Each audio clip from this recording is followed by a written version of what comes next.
Greetings, and welcome to the BlackSky Technology Q4 2024 earnings conference call and webcast. At this time, all participants are in listen-only mode. If anyone should require operator assistance, please press *0 on your telephone keypad. A question-and-answer session will follow the formal presentation. You may be placed into question queue at any time by pressing *1 on your telephone keypad. As a reminder, this conference is being recorded. It's now my pleasure to turn the call over to Ali Bonilla, Vice President, Investor Relations. Ali, please go ahead. Good morning, and thank you for joining us. Today, I'm joined by our Chief Executive Officer, Brian O'Toole, and our Chief Financial Officer, Henry Dubois. On today's call, Brian will provide some highlights on recent activities and give a strategic update on the business. Henry will then review the company's full-year financial results and outlook for 2025. Following our prepared remarks, we will open the line for your questions. A replay of this conference call will be available from approximately 12:30 p.m. Eastern Time today through March 20th. Information to access the replay can be found in today's press release. Additionally, a webcast of this earnings call will be available in the Investor Relations section of our website at www.blacksky.com. In conjunction with today's call, we have posted a quarterly earnings presentation on the Investor Relations website that you may use to follow along with our prepared remarks. Before we begin, let me remind you that certain statements made during today's conference call regarding our future plans, objectives, and expected performance, including our financial guidance for 2025, are forward-looking statements. Actual results may differ materially, as these statements are based on our current expectations as of today and are subject to risks and uncertainties, including those stated in our Form 10-K. We encourage you to review our press release, Form 10-K, and other recent SEC filings for a full discussion of the risks and uncertainties that pertain to these statements and that may affect future results or the market price of our stock. BlackSky assumes no obligation to update forward-looking statements except as may be required by applicable law. In addition, during today's call, we will refer to certain non-GAAP financial measures, including adjusted EBITDA, adjusted imagery and software analytical service cost of sales, and cash operating expenses. A reconciliation of these non-GAAP financial measures to their most comparable GAAP measures are included in today's accompanying presentation, which can be viewed and downloaded from our Investor Relations website.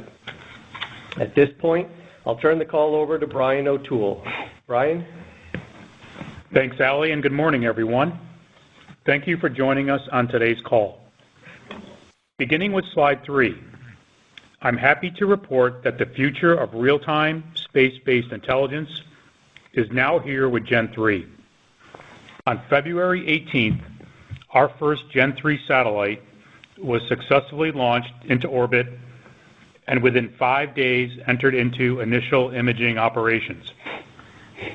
Initial images from this advanced spacecraft are already within expected quality specifications. This significant achievement represents a profound advancement for BlackSky and our industry, and marks a pivotal step forward in the evolution of our space architecture by introducing very high-resolution imaging to our high-frequency monitoring constellation. This new class of satellite, with its 35-centimeter resolution and other features, such as shortwave IR imaging, improved agility, and advanced communications, will deliver image quality comparable to the best in the market.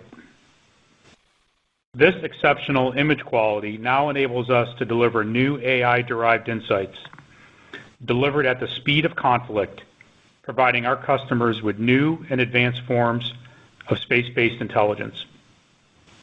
With this major milestone behind us, we are confident that this spacecraft will deliver the level of performance required to meet the needs of a rapidly evolving market. We are now ready to move forward with a regular cadence of launches to rapidly build out and expand the Gen 3 constellation over the coming months and years. We are on track to make this new capability available to our customers shortly, adding very high-resolution imagery for best-in-class space-based intelligence. Our global customer base has been looking forward to this capability, as evidenced by the significant multi-year contracts that are already in place and new contracts that we continue to win. Moving to slide 4. The speed of deployment and commissioning of the first satellite marks a new standard for the industry, reducing these operational timelines from months to days. This achievement is especially impressive for a new spacecraft of this caliber, which is a testament to BlackSky's technical expertise, architecture, space technology, and proven flight experience. The fact that we successfully moved from launch to first image in 5 days, even with this first vehicle, demonstrates an architectural readiness, maturity, and resilience that will serve our customers with high performance and cost-effective space-based intelligence solutions for years to come. The imagery that we are now producing is well within our expected performance specifications. One of our key strengths is our software architecture and our ability to use automation to efficiently operate our constellation. This capability was instrumental and a critical factor that enabled us to already have the vehicle in fully automated operations, which sets us up to efficiently continue additional testing and complete commissioning operations over the next 30 days. We've already begun providing sample imagery to our customers, which is ahead of our planned schedule. We will continue to improve the already exceptional imaging performance of Gen 3 as we further tune the payload and processing and ultimately lower the satellite to its final orbit. Turning to slide 5. The imaging performance of the Gen 3 satellite is comparable to that of recently launched satellites from legacy providers. We are redefining the economics of space-based intelligence by producing our Gen 3 satellites at a fraction of the cost of traditional satellites, while delivering new mission-critical insights, leveraging a proliferated constellation approach to dynamic hourly monitoring and automated AI. We believe the on-orbit costs of a Gen 3 satellite are between 10 to 15% of on-orbit costs of recently launched satellites from legacy providers. These new economics represent an efficient use of capital while providing high-value solutions to our customers through a proliferated constellation. With this low-cost, high-performance model, we can eliminate the trade-off between affordability and capability, allowing customers to access very high-resolution, low-latency data without the prohibitive expense of traditional systems. This efficiency, combined with our high-frequency monitoring capability, is what's driving increased global demand for our services and giving us a significant competitive advantage in the market. Moving to slide 6. With our first Gen 3 satellite now on orbit and into initial operations, we are on track to begin a regular cadence of launches of additional Gen 3 satellites. Our next Gen 3 satellite is currently in the final assembly, integration, and testing, with plans to ship the satellite for launch in Q2. As we have mentioned before, we have a full production line of Gen 3 satellites underway at our production facility in Seattle and are set to significantly expand our constellation with 5 additional Gen 3 satellites in 2025. In addition, we are launching another Gen 3 satellite that is for a U.S. government customer. We expect to enter revenue-generating operations and begin offering greater imaging resolution to our global defense and intelligence customers by mid-year. Within the next 12 months, we plan to have a fleet of at least 8 Gen 3 satellites.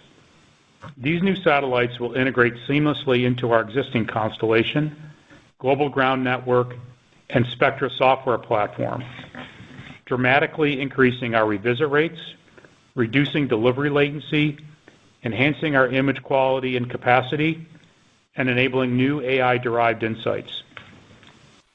With each new deployment, we are scaling our ability to constantly improve the value we are bringing to our customers. Now let's move on to some recent contract wins that illustrate the ongoing demand for our imaging services as more and more customers sign long-term subscription agreements to secure our capacity now and in the future. Turning to slide 7. I'm happy to report that we recently won a 7-year contract valued at over $100 million with an existing strategic international customer. This contract is a prime example of how our mission-critical services are becoming an essential element of national and homeland security for customers worldwide. To meet their near-term and future needs for space-based intelligence, major customers are entering into long-term contracts to secure these services and guarantee their priority tasking rights in their region. This new subscription agreement guarantees the customer assured priority access to our high-resolution imagery over their region of interest for the next 7 years, leveraging our entire constellation of Gen 2 and Gen 3 satellites. By securing annual capacity minimums through 2032, this contract allows the customer to lock in high-cadence monitoring services today with the flexibility to adopt new advancements as their requirements evolve over time, while providing BlackSky with good long-term revenue visibility. To secure priority access to the constellation, the contract included an upfront prepayment of $32 million. We are excited to sign this agreement and continue to build on our long-term relationship with this important customer. Moving to slide 8. We recently announced that we won contracts totaling approximately $20 million to support India's cutting-edge Earth observation space capabilities. This is a major new customer and is our initial entry into a growing market in India. These agreements include immediate subscription-based access to our Spectra's real-time, AI-powered imagery and analytic services, plus the delivery and support of a high-resolution satellite. Once operational, the dedicated satellite will work with our dynamic monitoring constellation to deliver mission-critical insights at industry-leading speeds. We are honored to be part of India's space development efforts and look forward to a long-term and growing partnership.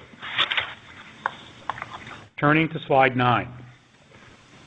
Over the past year, we continue to make significant strides expanding our customer footprint with the U.S. government and securing major contracts with key government agencies.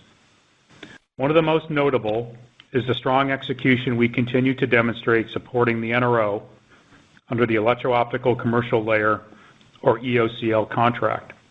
As we finished 2024, the NRO awarded us an additional extension to their subscription service to continue giving them access to our Gen 2 high-frequency imagery services through mid-2026.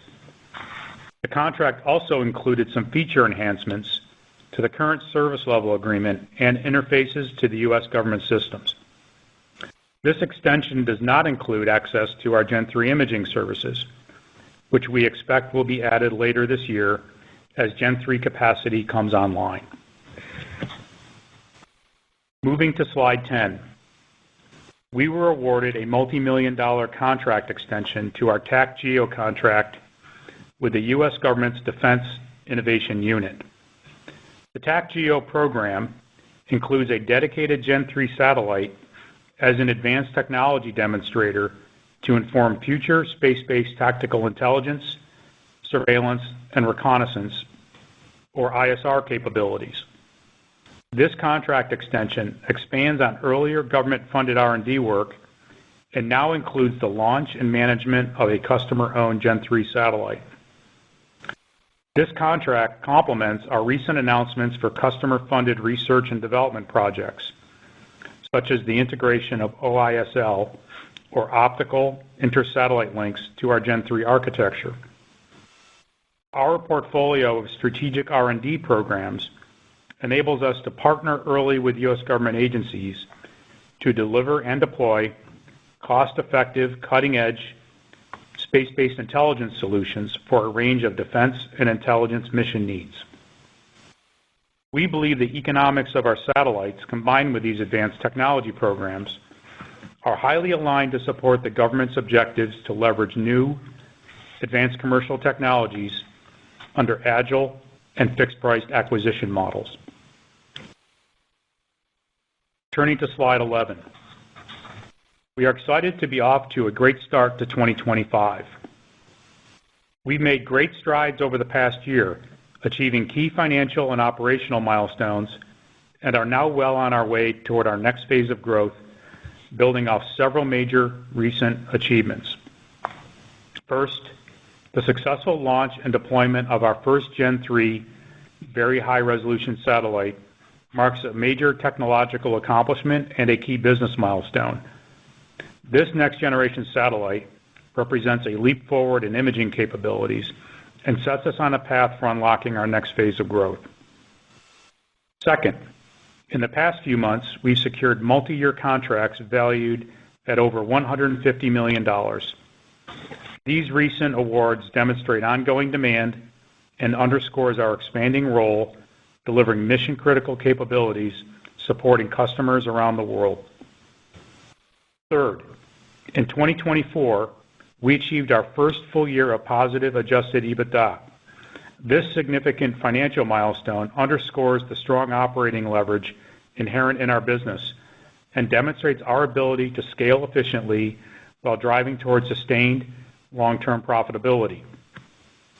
And finally, with these major achievements, we look forward to delivering a strong year of revenues in 2025 as we forecast total revenue growth of 30% over last year. This forecast reflects the strength of our existing contracts and the continued expansion of our capabilities and service offerings. With that, I'll now turn it over to Henry to go through the full year financial results. Henry? Thank you, Brian, and good morning, everyone. In 2024, we continue to make strong progress toward our financial and strategic objectives. Before I begin, let me remind you that references to adjusted imagery and analytic software cost of sales and cash operating expenses exclude stock-based compensation, depreciation, and amortization expenses, as we believe these measures represent a more accurate picture of our business without having these non-cash items obscuring the underlying performance. With that, let's go through our full year 2024 financial results, starting with slide 13.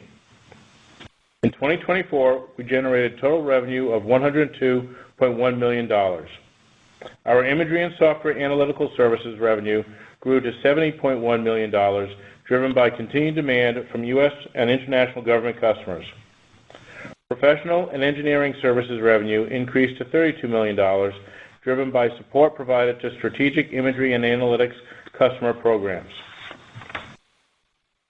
Turning to cost of sales, we continue to demonstrate our strong operating leverage in our imagery and analytics business, as shown on slide 14. Adjusted imagery and analytics cost of sales for the full year 2024 remained flat at $13.7 million. As such, we were able to grow our imagery and analytics revenue by nearly $5 million with minimal cost growth. This operating leverage continues to validate our compelling business model for delivering long-term profitability. Let's move to slide 15 and talk about cash operating expenses. For the full year 2024, cash operating expenses were $64.9 million compared to $63.1 million in 2023. The small year-over-year increase of $1.8 million was due primarily to the integration of LeoSella, which I will speak to on the next slide. Our disciplined cost management approach has us continually looking at ways to further streamline our operations and drive additional efficiencies in our business. This enables us to make strategic investments in our go-to-market initiatives without necessarily impacting our adjusted EBITDA or long-term growth objectives. Moving on to slide 16. As we announced in the fourth quarter of last year, we acquired the full ownership stake in LeoStella from our JV partner and now own 100% of the company. This was a strategic acquisition that enables us to have full control over current and future satellite manufacturing capabilities, providing better visibility into our supply chain, production processes, deployment schedules, and long-term technology roadmap. This control is important as we embark on the rapid deployment of our Gen 3 constellation with a target of having 8 Gen 3 satellites on orbit by the end of the first quarter in 2026. By bringing LeoStella in-house and vertically integrating their operations, some costs that would have been capitalized if LeoStella was still treated as a third-party manufacturer now need to be recorded as operating expense. In the past, LeoStella's overhead expenses, such as back-office support, management oversight, employee fringe benefits, etc., were paid for by LeoStella from payments made primarily by BlackSky to LeoStella against satellite production invoices. The entire invoice payment by BlackSky was capitalized on BlackSky's books. Now, however, as we incur these costs, they are no longer being capitalized and instead must be expensed. Now turning to slide 17. Our full year 2024 adjusted EBITDA was $11.6 million compared to a loss of $1 million in 2023. This was a significant milestone for us as we achieved our first full year of positive adjusted EBITDA. It should be noted that had we continued to maintain LeoStella as a third-party manufacturer for November and December, we would have reported an adjusted EBITDA of $13.4 million for the year. The significant year-over-year improvement of $12.6 million reported was primarily driven by a few key factors. First, continued revenue growth. Second, improved margin performance. And third, responsible cost management. We're very pleased with the progress we've made in adjusted EBITDA and look forward to building on the strong performance in 2025. Moving on to our balance sheet. We ended 2024 with $53.8 million of cash, restricted cash, and short-term investments in line with our ending cash balance in 2023. Over the next 12 months, we anticipate receiving approximately $28 million in payments as interim milestones on a few major customer contracts are met and expected to be billed. In addition, last month we received a $32 million cash prepayment related to a recent contract win, bringing our cash balance at the beginning of March to over $80 million. Together with the vendor financing agreement in place to cover several upcoming Gen 3 launches and continued adjusted EBITDA performance, we believe we have sufficient cash and liquidity to deploy a baseline constellation of 12 Gen 3 satellites and drive to positive free cash flow. Capital expenditures for the full year were $50.2 million, slightly below our guidance for the year, primarily due to timing of payments related to our Gen 3 satellite and launch. Moving on to our 2025 outlook, please turn to slide 18.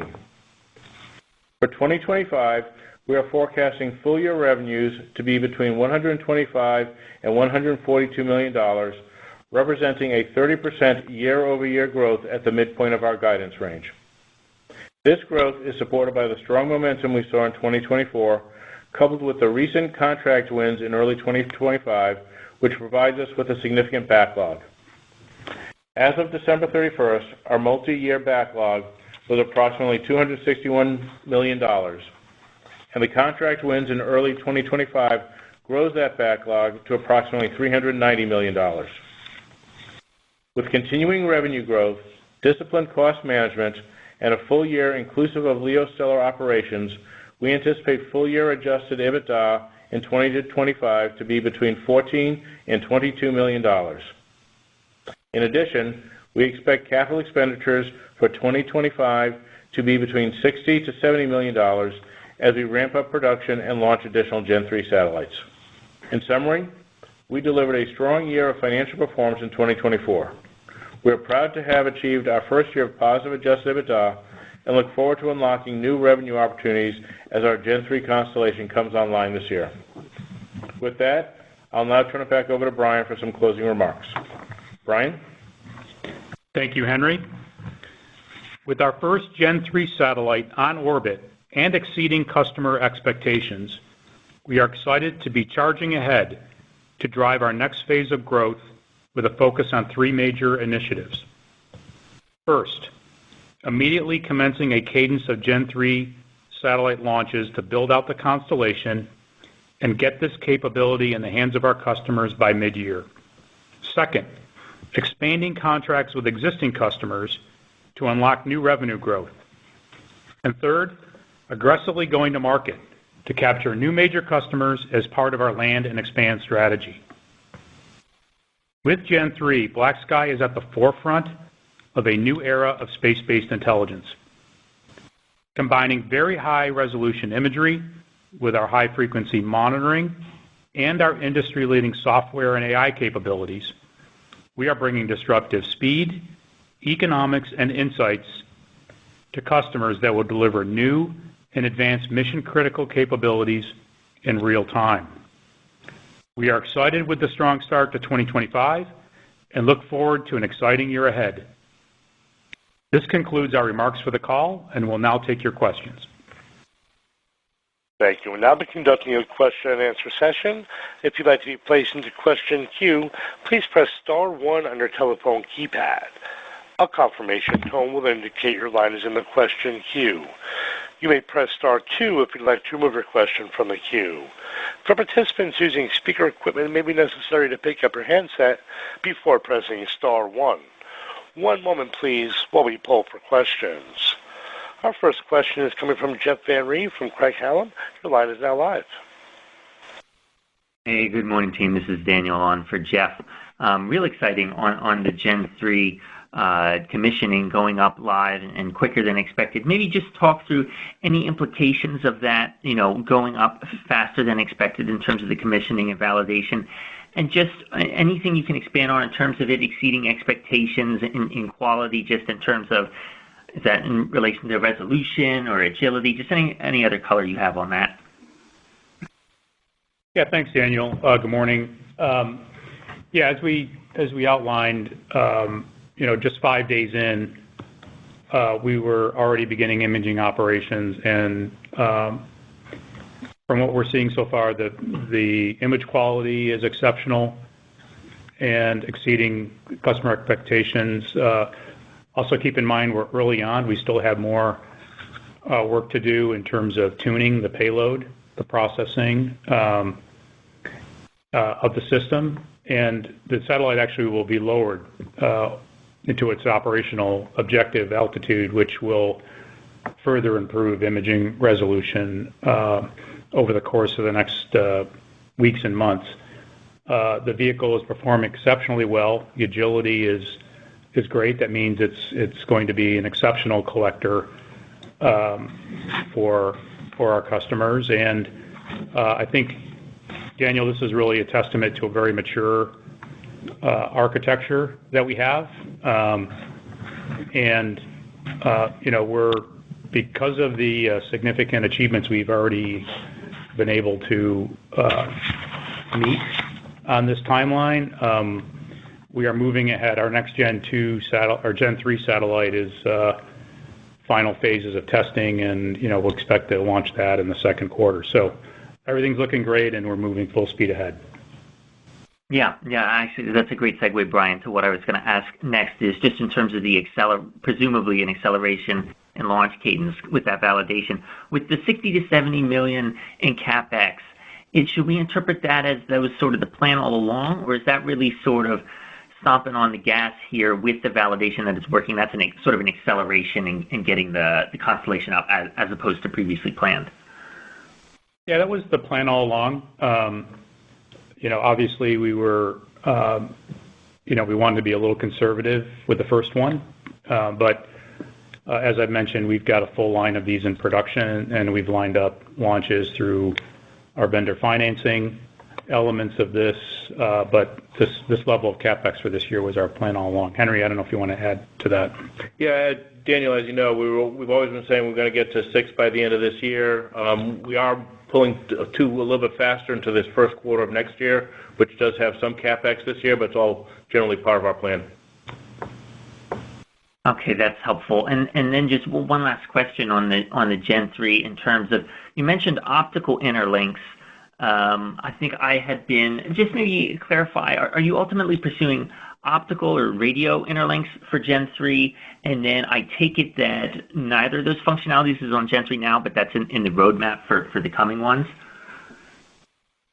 Yeah, the current Gen 3 already has some communication capabilities for on-orbit. It does not currently have optical. We are, as we've mentioned in prior calls, being funded under a number of R&D programs to explore that type of capability, and that type of communication capability will likely be integrated into a future tranche of Gen 3 satellites. Okay, and then just the last question for me, just on jumping back to Luno A, is there any sense at this point of how that will ramp in terms of the task orders that you're starting to see come through, or is it still too early to gauge the magnitude of that? It's still a little early. We are encouraged. We're starting to see task orders move through the system. So it is a new program. So sometimes those new programs take a little bit of time to ramp up, but we're starting to see some movement. Thanks, and congrats on the launch, guys. Thanks, Daniel. Thank you. Next question is coming from Greg Burns from Sidoti & Company. Your line is now live. Morning. When we look at the mix of revenue this quarter, the imagery piece is a little bit lighter than we were expecting, and on the flip side, the professional and engineering services was higher. What was holding back imagery revenue growth this quarter? And when we look into the guidance for next year, what does that consider in terms of the mix of revenue and that 30% revenue growth? Yeah, thank you, Greg. That's a good question. I think the largest impact to imagery and analytics last year was the transition of the NGA EIM contract into Luno. We had been performing extremely well in the years prior to that and driving revenue growth through that contract. The transition to Luno took longer than expected, and that transition from EIM had a slight impact. That's the largest impact to that line last year.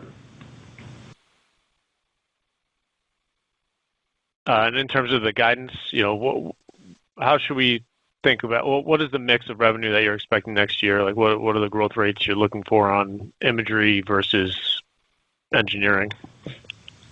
Yeah, I think just as a reminder, some of these engineering projects tend to have quarter-to-quarter variability. So, you've seen that consistently over the last couple of years. We still have a very strong amount of revenue coming from that professional services line. I think as you see Luno ramping in the first half of the year and we start delivering Gen 3 capacity, you'll start to see, we expect to see the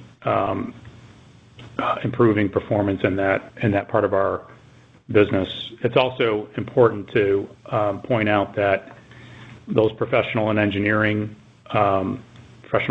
services are tied to our imagery and analytics customers, which have subscription agreements. So these things are linked, and early professional engineering activities generally tend to be driving towards later imagery and analytics revenues, and these are long-term, very sticky contracts.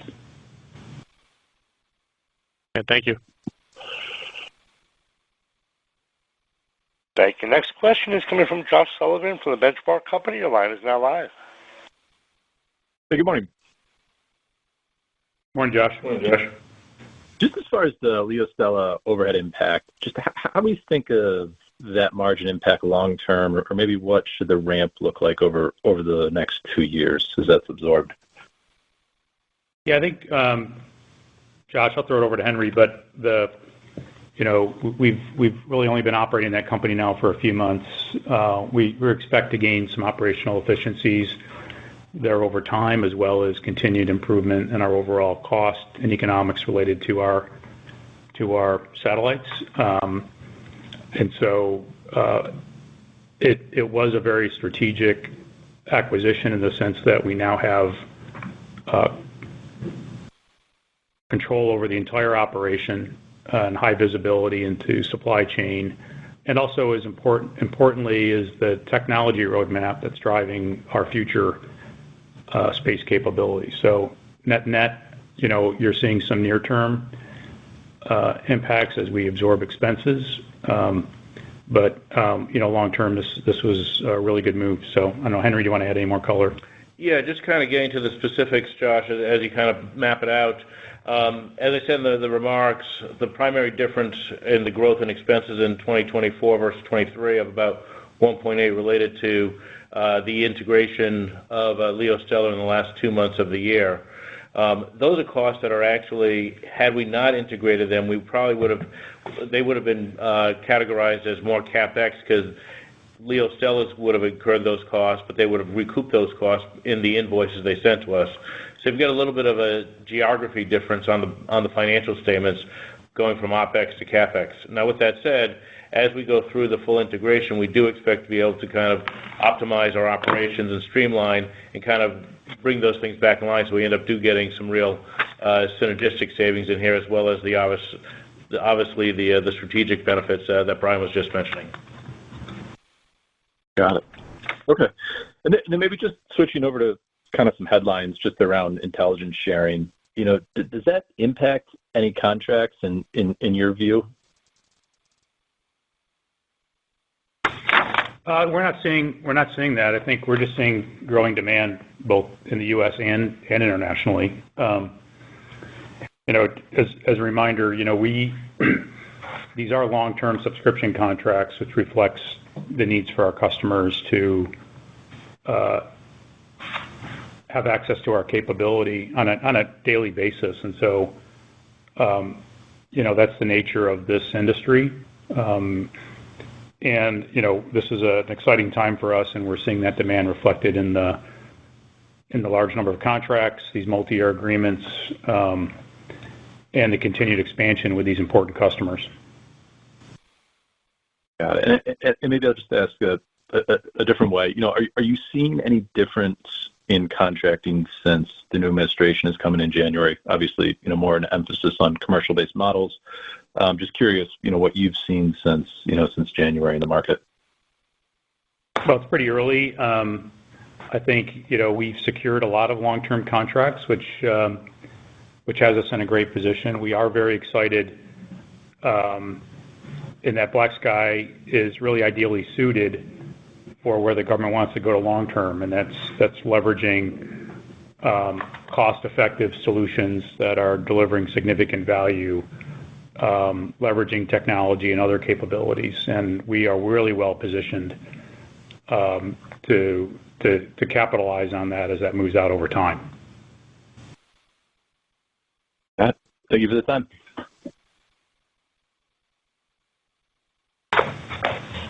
Thank you. Next question today is coming from Chris Quilty from Quilty Space. Your line is now live.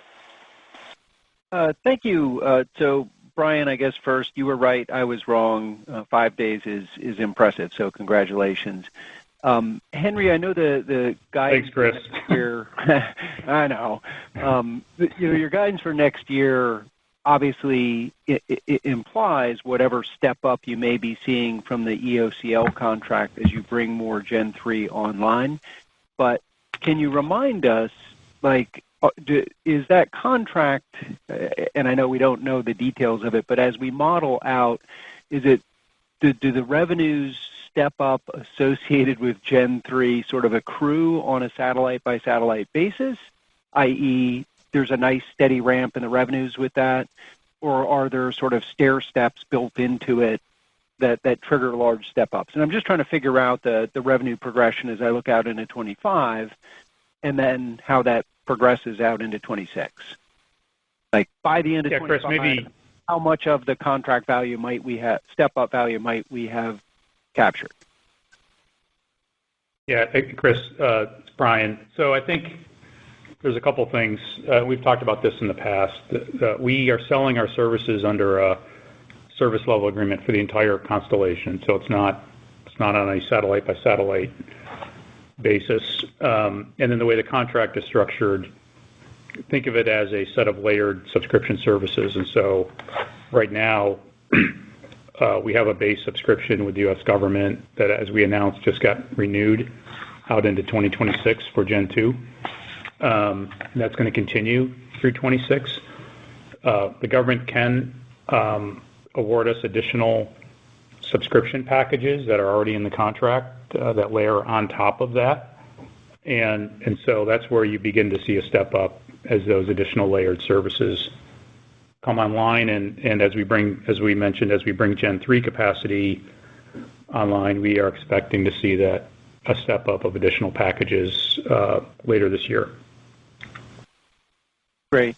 I have to ask the question, I mean, with the DOGE cuts going around and you've got some, at least exposure on the NASA side, where do you think you might have any exposure from, or your customers might have exposure? Right now, from a regulatory perspective, we have everything we need. Obviously, it's a fluid situation, so we're monitoring that very, very carefully as normal course. Gotcha. And I guess final question, just on the margin profile, looking at 2025. Obviously, there's an assumption of both costs rolling off or rolling out of CapEx into OpEx as satellites are brought online.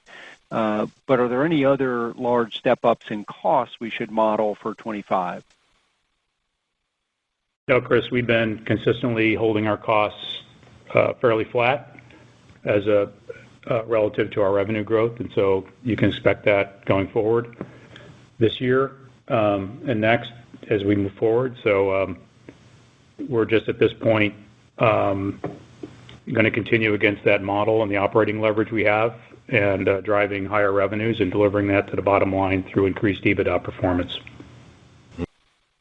Great, and thanks for the higher granularity on the launch plans. That's helpful for modeling purposes. Appreciate it. Yep. Thank you, Chris. Thank you. Next question today is coming from Edison Yu from Deutsche Bank. Your line is now live. Hey, good morning. Thanks for taking our questions. Just first on the growth, 30% for 2025, obviously a acceleration. Any way to dimension how much of that is new contracts versus existing? Edison, good morning. Thanks for the question.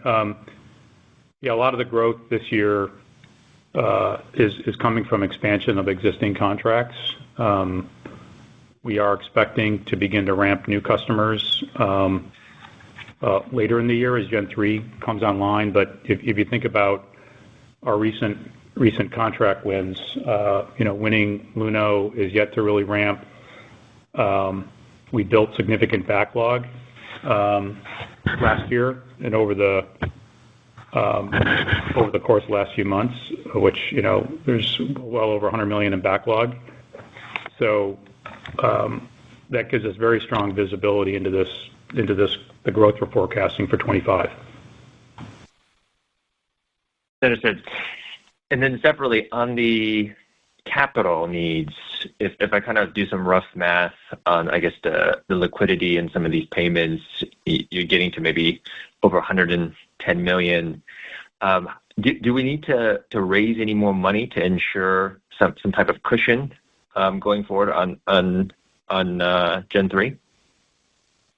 Edison, this is Henry. As we said in the remarks, when you take a look at the liquidity we have available to us, the cash on the balance sheet, and as I said, as of early March, it was over $80 million. The financing we have for some of our launches from our vendor, and also from the assets we expect to collect, and in addition to that, positive adjusted EBITDA performance, we believe we've got sufficient liquidity to get to our baseline constellation of 12 satellites.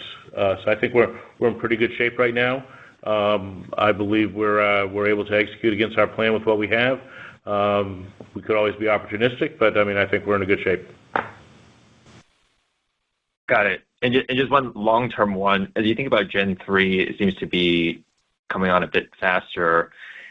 Do we have any sort of confidence, or do we have maybe line of sight into maybe the phasing of how fast we can recognize the contribution from Gen 3? Well, I think we're seeing a significant demand, Edison, and so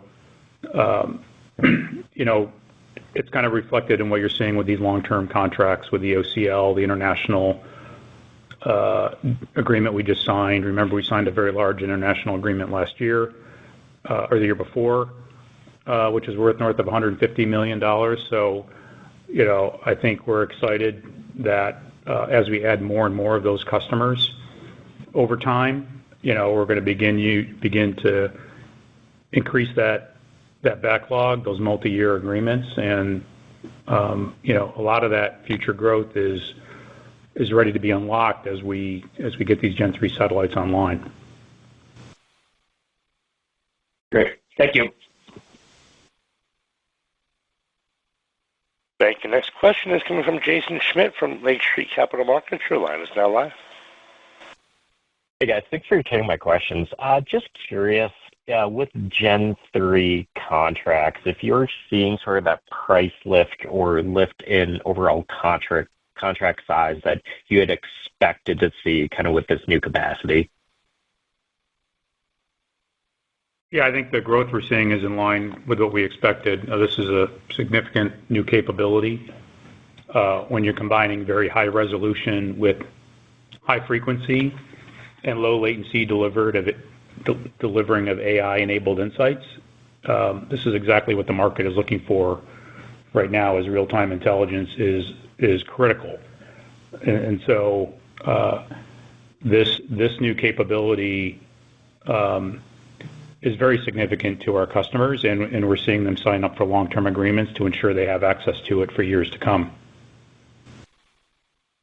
Okay, and then just as a follow-up, along what you just said, are most of your conversations today with customers for Gen 3 capacity, or do you still have a lot where Gen 2 capabilities are good enough?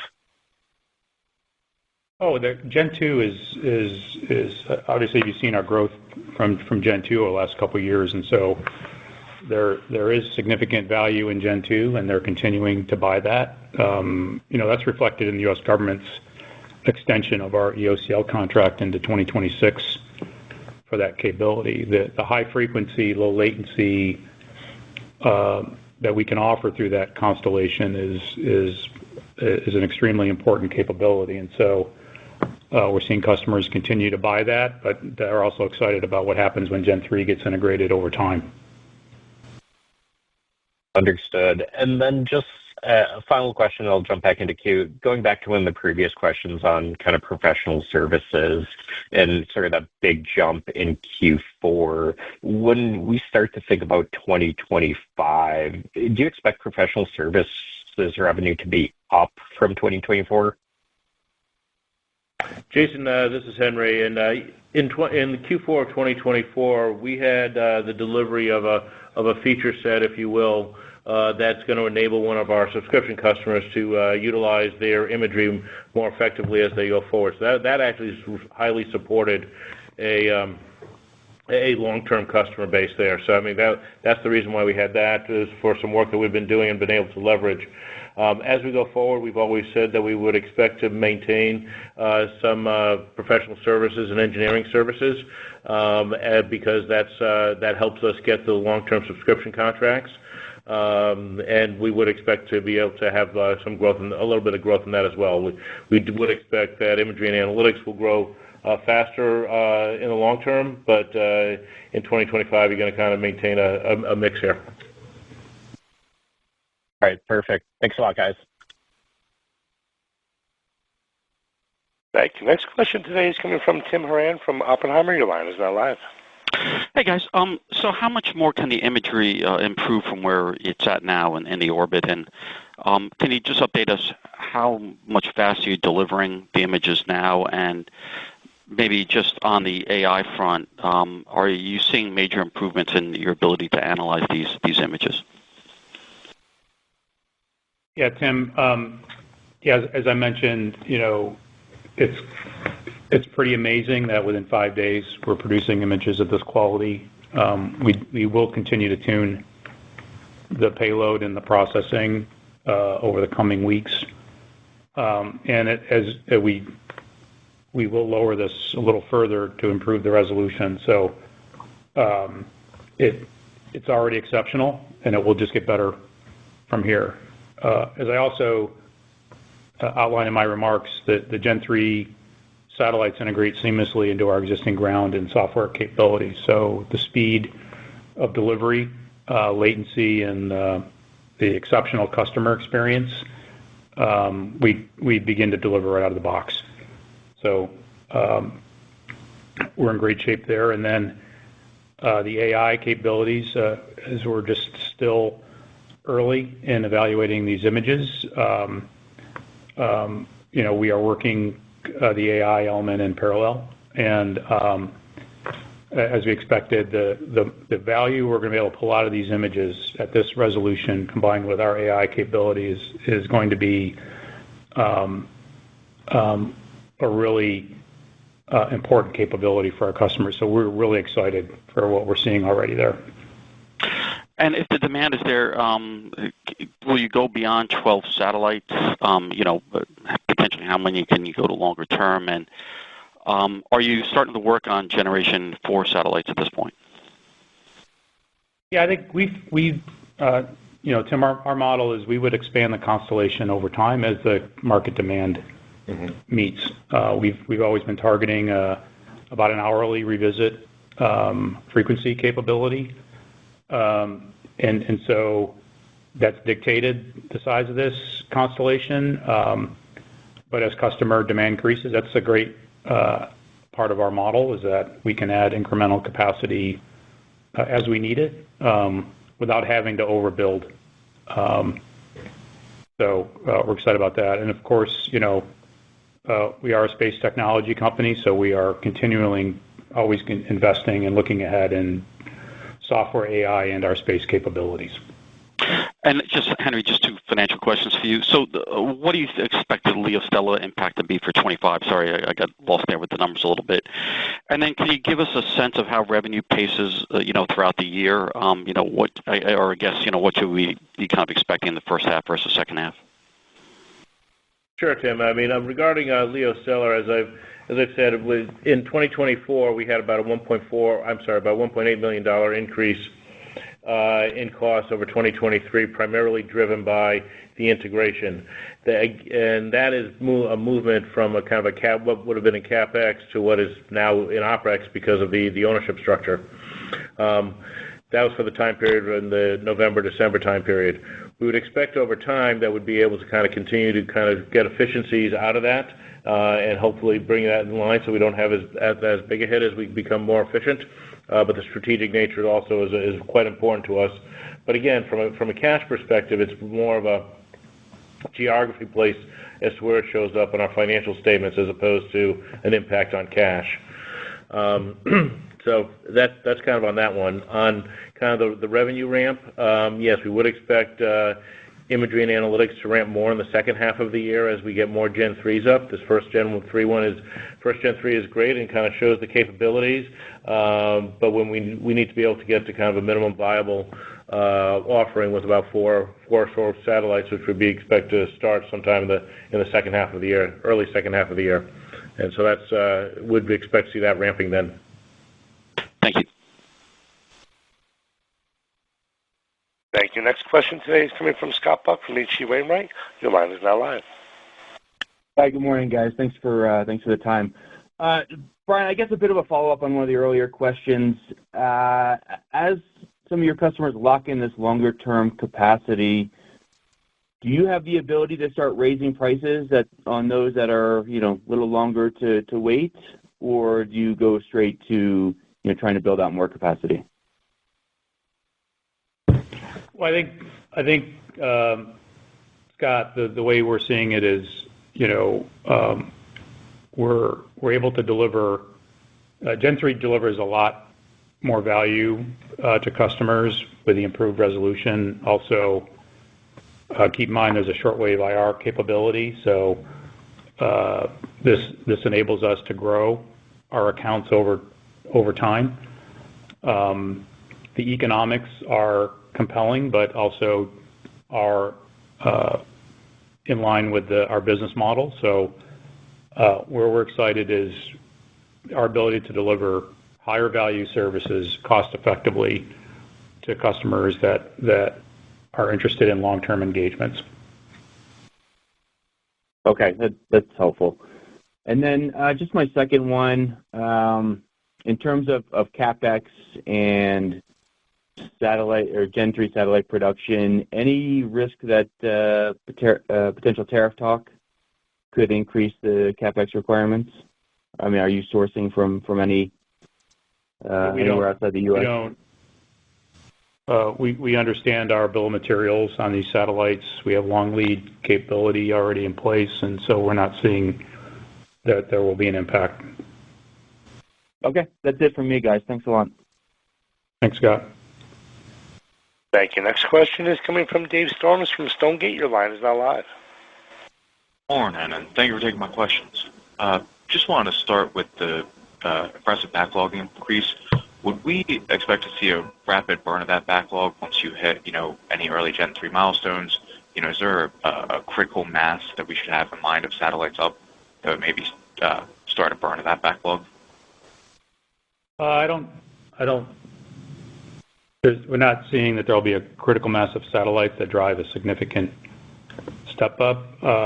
But maybe I think I'll throw it over to Henry because there is a positive implication relative to some of the unbilled aspects of our balance sheet.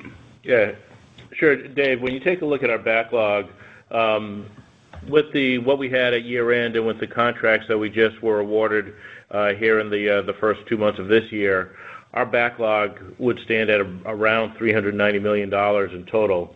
Of that 390, about $100 million of that would be expected to be realized here in 2025. So that gives us a pretty good base to be working off of. And then the rest of that backlog will go out in 26, 27, et cetera. So we're feeling pretty good about where that is and how that ramps up. And the revenue recognition I was mentioning is based on kind of where we expect to be in terms of satellite deployments. Understood. That's great color. Thank you. And then just one more for me. With the contracts you're bidding on with your Gen 3 satellites, aside from pricing, do they have any, favorable milestones or terms that you can request compared to, some of the Gen 2 satellites contracts? Well, I think first off, we are seeing customers wanting to lock in long term. The $100 million contract we just won reflects that. Our customers are also willing to sign up for guaranteed annual minimums related to that. And then in that case, particularly in regions of high demand, you saw under that contract, customers willing to pay upfront to secure their priority rights, tasking rights in those regions. So I think what you're seeing reflects the demand for Gen 3 and the interest of customers signing up for that long term. I'll also say, we view relationships that we have with these customers as part of a long-term relationship, and things that we're doing in places like Indonesia and now India, tied to hybrid solutions, is a very exciting opportunity for us. And so, the way to think about this is we are aligned with these customers for a very long journey to grow and accelerate their space-based intelligence capabilities over time. So thank you, and good luck in 2025. Thank you. Thank you. Our final question today is coming from Austin Moeller from Canaccord. Your line is now live. Hi, good morning, Brian and Henry. So just my first question here, if we were to compare and contrast the LeoStella acquisition and integration to Maxar's acquisition of SSL, would you consider the key differences there to be you're primarily building your own satellites at cost and the satellites will be much less complex and time consuming to build, kind of similar to Spire's vertical integration? Yeah, I think the way we look at LeoStella is it's not an acquisition to get into the hardware business. Gen 3, as you can see, is a strategic capability, and having the ability to control cost, drive efficiencies, and produce those at scale is really the main driver behind that. We did not acquire that business to go and into the lower margin hardware business. This is about driving high margin imagery and analytic services through a disruptive space capability that we're seeing in Gen 3. Great. And just a follow-up, if we think about what you might do for Gen 4, do you have any thoughts on very low Earth orbit satellites and sort of the puts and takes of that in terms of how long the satellites are able to last versus the performance? It's a good question. I'll say a couple things. I think we have a lot of experience in kind of where you want to ideally operate up there, and you're seeing that reflected in Gen 3 when you balance performance versus risk. We are continuing to invest and look at where we're going in the future. But right now, we got the first satellite up. We're going to focus on getting more and getting that into service. Excellent. Thanks for the details. Yep. Thank you. Great. Thank you. We've reached the end of our question and answer session. And ladies and gentlemen, that does conclude today's BlackSky Technology Q4 2024 earnings conference call and webcast. You may disconnect your lines at this time and have a wonderful day. We thank you for your participation today.